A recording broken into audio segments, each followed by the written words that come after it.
The most consistent blitz in college football 25 is actually not a blitz at all. It's a disengaged defense. Now, this is done out of the nickel double mug formation in the 4-3 multiple defensive playbook.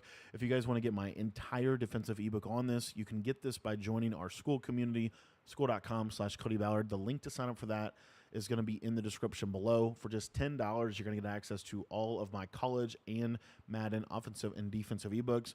And the defense we're going over today is mid-blitz zero. I'm going to show you kind of why this defense is super effective, how to kind of set it up. We're not going to go over too much about this because, again, the full ebook is available on my Skool site. But I just wanted to show you kind of how the blitz works and why it is so effective. So the basic setup for the blitz is you are going to pinch your defensive line. You are going to slant your defensive line inside. As you can see, this is going to create these really effective blitz angles with your defensive tackles. As you can see, they're crashing into these blitz angles, which is why you want to be in the play mid-blitz. Then what you're going to do is you're just going to take both of these defensive ends and put them in whatever zone that you want them to be in. I've kind of been experimenting with a lot of different methods as far as usering with this defense, but generally what's going to happen is you're going to get some type of disengaged pressure, whether you hover or not. I've seen a lot of different ways in which people can basically get this blitz to work. One of my favorites is to stand. I actually think it is really effective to actually use the defensive end on this.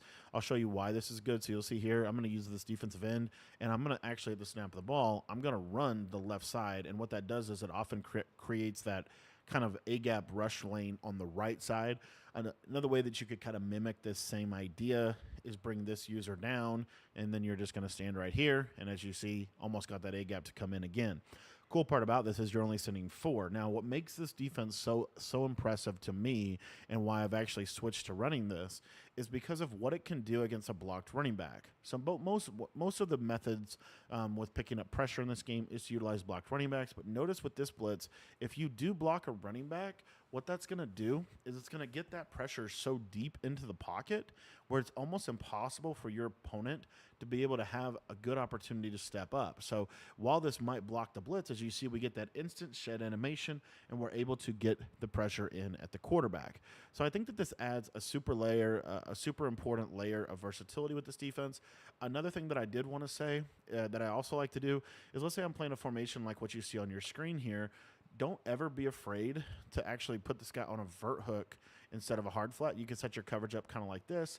And as you see here, we're able to cover a lot of the field with this defense because we're only having to send 4 people to be able to get the pressure, and we're also able to still utilize the switch stick feature. Now, if you ever did want to send more people at your opponent to ensure that you're getting instant pressure, you can just send 5 like this, and this is almost always going to guarantee that A-gap pressure. And then lastly, if you ever wanted to really try to just absolutely send some heat at your opponent, what I like to do is, basically try to just essentially overload them, and we're going to try to get this to come in against a blocked running back, as you see right there. Nickel double mug, really, really good defense right now in this game because it has super good coverage. It has super good pressure. If you guys want to check out my full defensive ebook on this, the link's going to be in the description below.